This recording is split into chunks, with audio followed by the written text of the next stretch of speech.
Hi friends, you're back with me, your friend for biology, that is Professor Kukreja. So today we'll be talking about the diverse animal kingdom. Yeah, we are also a part of it, but then we'll be talking about the lower animals like the non-chordates, right? You remember we classified organisms as chordates and non-chordates. Yeah.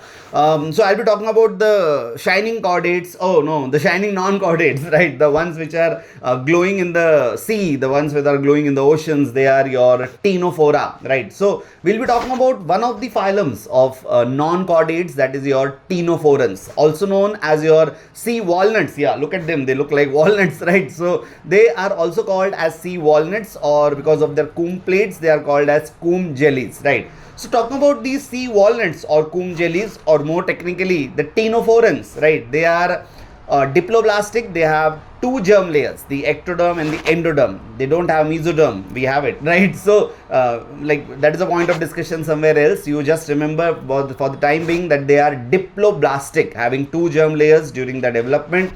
They are radially symmetrical. So you cut them from any plane, you will get equal halves. If it passes through the center, please don't cut them. It is not a cake.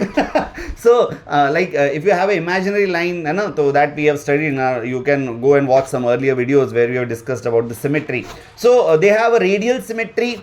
They are exclusively marine. So go and find them in water which has a lot of salt.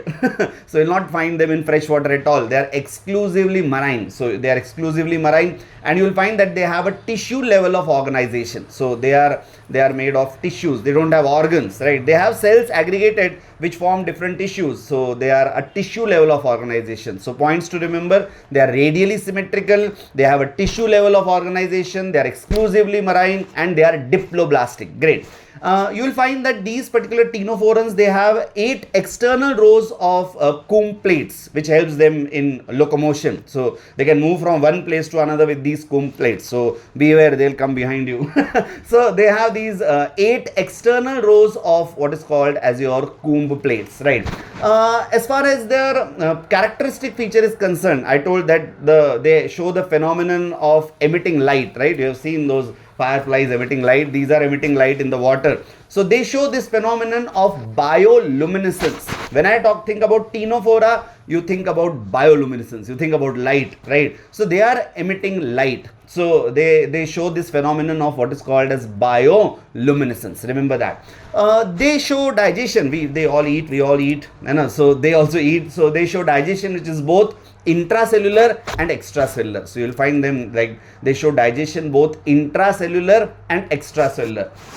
As far as reproduction is concerned, you'll find that they are showing only sexual reproduction. They are not interested in asexual methods like we saw for Hydra and all. We saw budding, then we saw fragmentation, we saw regeneration kind of stuff. So here they reproduce only by sexual means. But then you'll find that sexes are not separate. So both the sexes are found in the same individual. So sexes are not separate. Reproduction is only sexual. You'll find that fertilization is external, taking place outside the body. So the fertilization is external and the development is indirect. So it has various larval stages through which you get the adult form. So fertilization is external, development is indirect. To give a few examples, you have this Pleurobrachia and or your Ctenoplana. So Pleurobrachia and Ctenoplana are your Ctenophorans. So let us all shine like these Ctenophoras in our careers. Best wishes to you, and stay tuned with me, Professor Kukreja, for more in biology. Thank you.